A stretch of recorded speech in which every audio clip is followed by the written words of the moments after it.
And yes, I did a very jacked up job the last time I tried to shape up my brows, so I'm trying to let them grow in. Anyway, we're going from that to this in this video. Once again, I am not a professional. I am only sharing my technique with you. So let's get started. Most of the items in this video are pretty self-explanatory, but I will say about my pencil. This one is dark brown, but sometimes I use brown black. I just coincide with whatever's going on my head. If I'm wearing a wig that's a little bit lighter or with highlights, I'll, maybe mix a lighter color.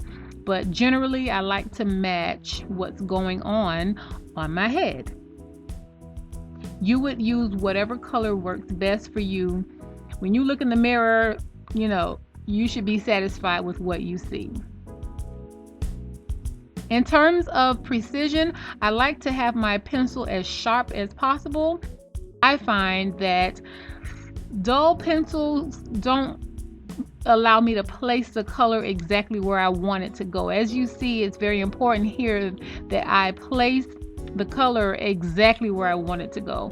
Sometimes when the pencil is dull, it covers just a little bit too much territory, and I find myself going back and cleaning up and doing extra work. But when it's nice and sharp, it works best for me.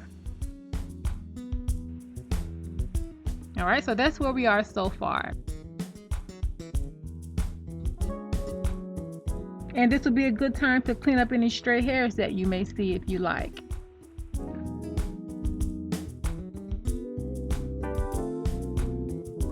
I'm going to take my pencil and lightly, very lightly, with very light strokes, go in and fill in those empty spaces. I'm just trying to thicken up that area a little bit. There are some places where I can clearly see skin. So that's where we are so far. After that, I'm going to take my spoolie and do two things. I'm trying to gather the hairs together, and I'm also trying to blend out that color so that it's not so harsh. You can also see the line on the top and on the bottom quite well, so I'm going to try to work on that a little bit. And I'm using the residual color that's on the spoolie to fill in the front part of my brow. Because if you noticed before, I did not start all the way at the tip. So whatever color is already on the brow, I'm just going to drag it to the front. And then, like I said, I'll use some of that residual color that's on the spoolie to also fill it in a little bit. The overall purpose is to just not have that bold dark color right at the tip. I prefer to have it faded just a little bit.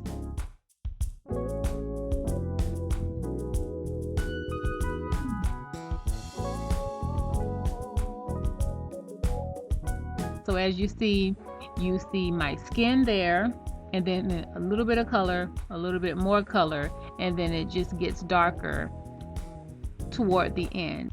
That's what I like. So because I did not clean up those little stray hairs and I'm trying to let my hair grow in, I'm going to use some concealer. Even though sometimes, even when I do have a fresh look, I still would use some concealer.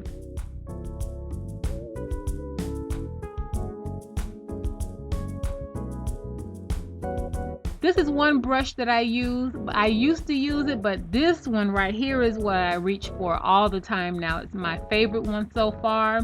It's a little bit more dense, and I like that it's angled. Again, it's perfect for that precision that I like.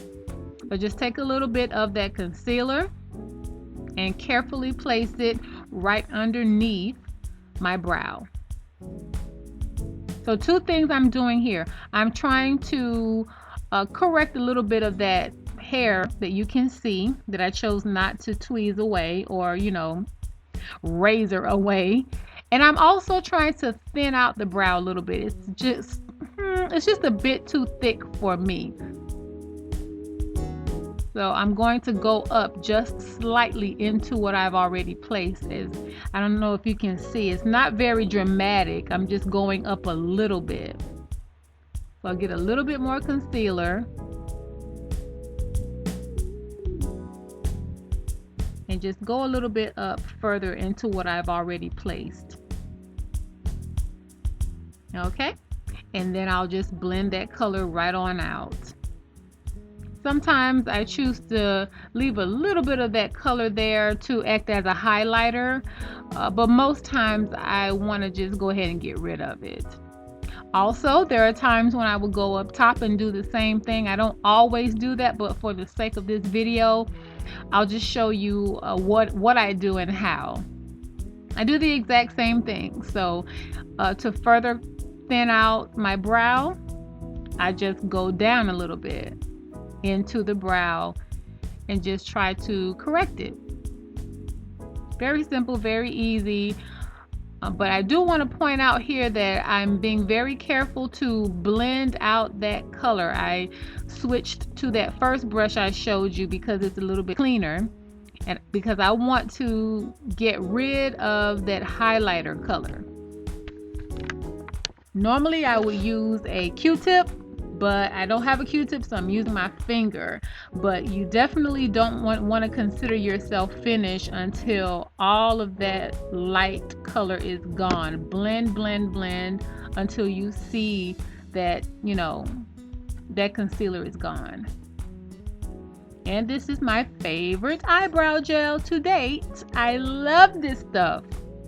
A little bit definitely goes a long way. Trust me on that.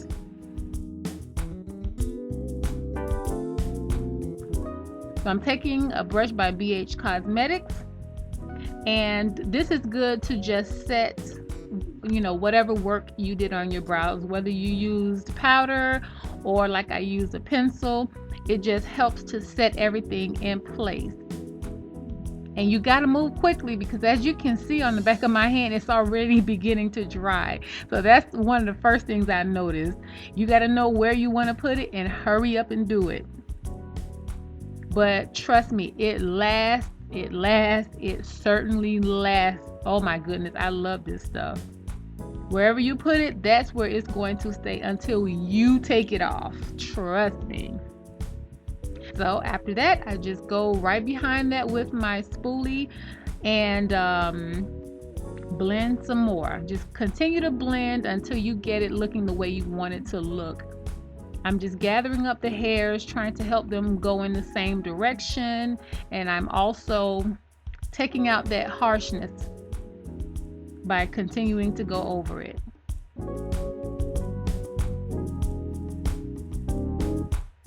And this is my finished look. This is normally how my brows turn out. To me, it's not overly done. It's just filled in, just enough for me. It looks pretty believable.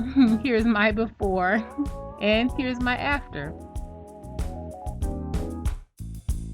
And if you have any further questions, then please leave them down in the comment section below and I'll get back with you as soon as I can. Thank you so much for watching this video, and please join me for the next one. Bye.